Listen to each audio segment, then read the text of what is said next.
ఇక ప్రభావతి నిద్రపోకుండా కూర్చుండగానే సత్యం లేచి భయపడతాడు. ఇదేంటి దెయ్యంలా జుట్టు ఇరబోసుకొని కూర్చున్నావు? ఏమైంది? అనగానే అది కాదండి. నాకు జుట్టు నలిగిపోతుంది. మేకప్ చెడిపోతుంది కదా! అందుకని ఇలా చేశాననమాట. బానే ఉందిలే. కొత్త బిచ్చగాడు పొద్దెరగడు అన్నట్టు తెల్లవార్లు ఇలా కూర్చున్నావనుకో నడుము పట్టేస్తుంది. పండుకోండి మీరంటే నేను అందంగా ఉన్నానని కుళ్ళు కదా మీకు? కుళ్ళు కాదే. నేను అందంగా ఉన్న వాళ్ళకి జాలి పడుతున్నాను. వాళ్ళ కళ్ళు సరిగ్గా కనపడట్లేదు. లేదులే ఏదేమైనా నేను అందంగా ఉన్నాను. మీరు జెలసీ పడుతున్నారు కదా! అనగానే అయ్యో! ఎక్కడ గొడవొచ్చింది. పడుకో నోరు మూసుకొని అనగానే నాకు 10,00,000 ఇస్తానన్నది రోహిణి. ఎలాగైనా ఇస్తుంది ఆ 10,00,000 అని చెప్పగానే 10,00,000 ఏంటి అని చెప్పేసి అనగానే, అదేంటి అలా నోరు జారేస్తున్నా, అయ్య బాబోయ్! రోహిణిని పొగుడుతూ 10,00,000 ముచ్చట నేనే చెప్పేసాను అనంగా అదేనండి మన మనోజు జాబ్ కోసం ఏదో పెడతానన్నాడు కదా!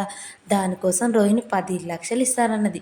అది విన్న సత్యం షాక్ అయ్యి నిజంగానేనా? లేకుంటే నువ్వేమన్నా ఇచ్చావా? అని చెప్పేసి సత్యం అడుగుతూ ఉంటాడు. అహా! లేదు లేదు నా కాడే అడిగండి. మీకే బొత్తిగా అసలు కొడుకు మీద ప్రేమ లేకుండా పోయిద్ది. రోహిణే ఇస్తా అన్నది. కానీ రోహిణి చాలా తెలివి కల్లదండి అని చెప్పేసి రోహిణిని పొగుడుతూ ఉంటుంది. సత్యం ఉండి ఇక చాలు చాలులే పొగిడింది చాలు గానీ ఇక పడుకో. అసలు నువ్వు ఏం చేస్తున్నావో అర్థమవుతుందా? మేకప్ పోతే మళ్ళీ రేపు పోయి ఏయించుకోవచ్చులే నీ కోడలే కదా! ఇక పడుకో అని చెప్పగానే అయ్యో! ఈయనకు అస్సలు బొత్తిగా ఏమీ తెలియట్లేదు అని చెప్పేసి అమ్మో! నా మేకప్ అని చెప్పేసి పడుకోలేక పడుకుంటుంది ప్రభావతి. ఇక ఒక పక్క అయితే బాలు చేపలు తీసుకొని సీల డార్లింగ్, సీల డార్లింగ్ చూడు ఏం తెచ్చాను. ఒక చేప ఇగురు పెట్టు, ఒక చేప పులుసు పెట్టు.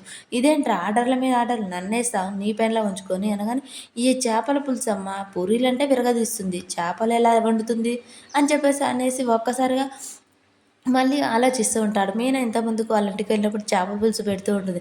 ఆ! గుర్తొచ్చింది, గుర్తొచ్చింది. మీనా చాలా బాగా చేపల పులుసు చేస్తుంది.